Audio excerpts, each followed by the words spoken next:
just filtering up the filter enclosing box. So in there's going to be 5-inch deep MERV 16 filters, and there's going to be 3 of them in this room alone. Between these 8 air handlers that are inside here, this is $2,800 in filters for MERV 16 filters.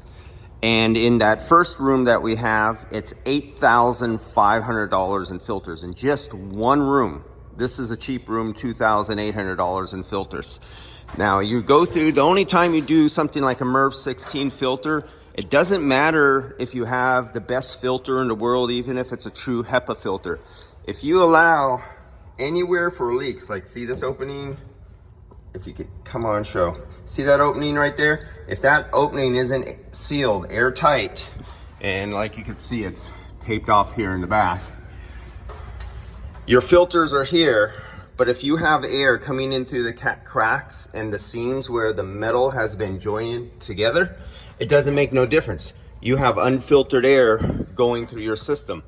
And the idea here on this one, what do we all have to do on coils? Coils get dirty, coils get plugged. The fan blades get dirty and plugged, and they need periodic maintenance, downtime, failures, inefficiencies. So the filters will go in here and they'll literally be taped together, so all 3 filters become one filter. There's no seam or gap. And then when the filters go in here, tape will literally go from the surface of the filter face onto the filters, making sure no air could go in and around and go bypass the filter and come up and bypass the filter. It'll become an airtight enclosure inside here, even including where you can see this is the fresh air knockout for putting fresh air, introducing fresh air. If you had like an EVR or something like that and you wanted to introduce fresh air into your filter box from outside, that's what this knockout is for. Well, there's actually, you could see light through here, and this is a knockout plug, and air comes in, leaks through here, because this whole area becomes a negative vacuum cavity. So everywhere I can actually see light from outside here, this will all get sealed with Pookie or duck mastic. All this will get sealed. Right here where the bracket goes outside holding up this unit, there's a big gap right here and on the side, so this will get sealed with mastic.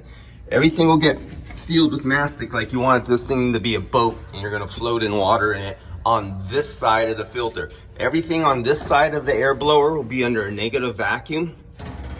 Everything on the other side of this header right here, of the panel up there where the blower is, positive. So everything on the other side will be positive, and it already went through the filters and the blowers. So if there's a slight bit of leakage backwards, all it is a little bit of pressurized clean air coming back in, microscopic amount, very little. But even the filter box, the electronic box right there, as you can see, I started putting mastic around it. So mastic will go all around the electronics control box. And when we're finished doing our wiring, I'll come back with some putty, and where you see the wires come out for the electrical wire feed and for a control wire and all the wiring, all those little tiny holes you see, those will all be covered up with either mastic or the tape, so no air gets sucked in.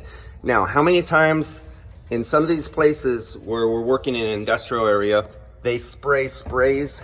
Some guys use sulfur, which is a particle that gets melted into an aerosol into the air, and it coats electronics and it shorts out circuit boards. The sulfur will go on to the copper of the fins on the coil and attack the copper and cause copper to leak with sulfur. Other guys spray oils for pesticides or mold control, mildew, funguses, viruses, whatever. They have suffocants. So they'll either have soap-based products, oil-based products, or glycol-based products. Those are the 3 common ones, glycol like coolant. And they put these into their formulas for spraying and totally aerosol the whole entire room. And those products will be could be carrying solid sulfur compounds. Instead of burning sulfur, there's actually sulfur-based liquid products. Peroxides and other chemicals, but it's the suffocants that will come through when this is under a negative vacuum. It'll pull through the electronics board through the openings of your cover on the outside, and it'll try to get in here through all the little tiny openings. Well, as it's pulling through, it's jetting in at a fine high velocity jet stream through the cracks from outside through the control cover, and it hits the board and it starts depositing on the board. And some of these things are conductive, and they conduct, so you're depositing, and sometimes they cause problems. I've seen this before. I've actually did a video on this where a board was all shorted out and they were losing boards because the dirty atmosphere that they had from sprays, from insecticides and fungicides, were coming in on the board and shorting the boards out.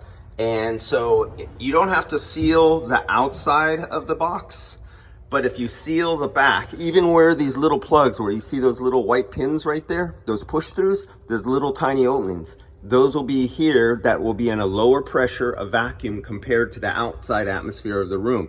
So that'll turn the circuit board box inside the cover area into a negative vacuum, bringing in stuff through the cracks. So if this is all sealed, nothing could come in through the face of the cover that will want to come in here. So you alleviate that problem there. By having the MERV 16 5-inch deep pleated filters, the fan blowers will never have to be serviced. They'll never get dirty. In theory, I've gone 5 to 8 years on systems that have never needed cleaning on the condenser coil, on the evaporator coil, or the pan, because of the way the filter arrangement was set up, and it was sealed inside here without ever having to have their very first service. And when they had their first service after about 8 years, you put your hand across the coil or wipe your fingers on the fans and you barely even get a light coat of dust after 8 years. And the pan is perfectly clean, the condensate pan. So that's the whole idea here. It's now a lot of guys go, but you want it to break down because you want to make money off of the customer with breakdowns and service fees and stuff like that, and maintenance fees, and get them on a maintenance scale. Well, I have the exact opposite, and my dad was the same way. Make your customers' equipment last long. It gives the equipment a good name and reputation. The equipment, no matter what name it is, only is as good as the person who has installed it. So these are the extra measures going through to make sure this equipment has a good long life with a very low maintenance fee and very little downtime. All right, guys, I'll see you later. Get back to doing the mundane work of spreading pookie.